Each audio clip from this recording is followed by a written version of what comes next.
Hi friends, hope you are all doing well. Welcome back to our CSAP video series. So today we'll discuss on switch statement. So let's get started. In CSAP, the switch statement is a control flow statement that allows us to execute different blocks of code based on the value of an expression. It's an alternative to multiple if-else statements when checking the value of a variable against multiple options. So switch statement is a control flow statements that allows us to execute different blocks of code.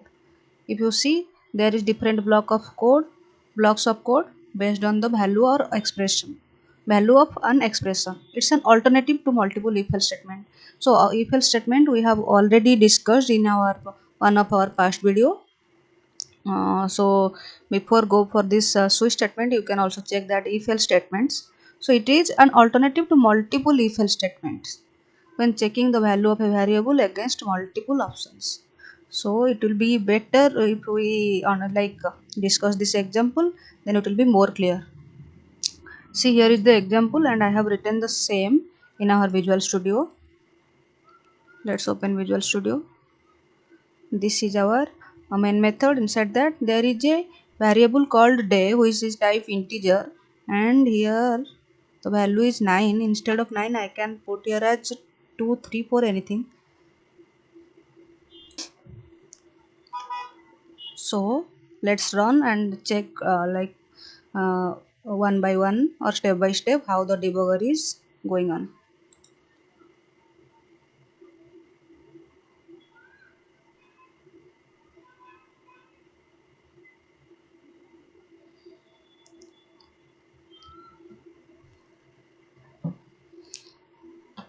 See, this is first here, the day is now 4, then we switch day. So here day is the expression or value which is going to be executed, code based on the value of an expression. So this switch day, so day is the expression here on which we want to switch the switch statement we can apply on this day variable. So first it will here we have given the day inside our switch case, so meaning that we are going to switch this day variable. So whatever the day variable here, it will check same case. So we have written 7 cases here: case 1, case 2, case 3, case 4, case 5, case 6, case 7, and each case has its own console.WriteLine or print method, which is the case 1 means day number 1 which is Monday, day number 2 which is Tuesday, day number 3 Wednesday, and so on. So here we have given 4, so it will directly go to this case 4 because this day is 4. Now it will print the corresponding console.WriteLine which is Thursday, then break. Then it will come outside the loop or come outside the switch statements, then it will print the output. Okay, Thursday. So this is our switch case. What is the explanation here? The switch statement evaluates the day variable, so it will evaluate the day variable. Each case represent a possible value of day, so each case represent possible value of a day.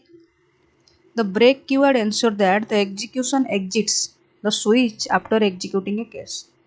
Whenever it will successfully executing a case, in our case it is case 4, after that the break statement is here, and the break statement states that it will exit the switch.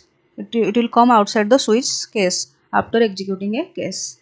The default case executes if none of the specified cases match. There is 7 cases. Except these 7 cases, if we will give another value except this 1, 2, 3, 4, 5, 6, 7, let's say 8, then it will execute this default block. Let's check where it is going.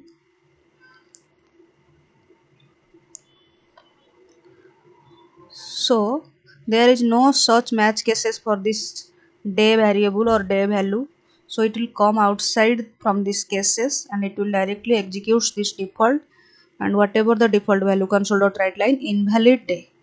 So there is no such day which is represent 8. So which will, then after this break keyword will exits the switch cases.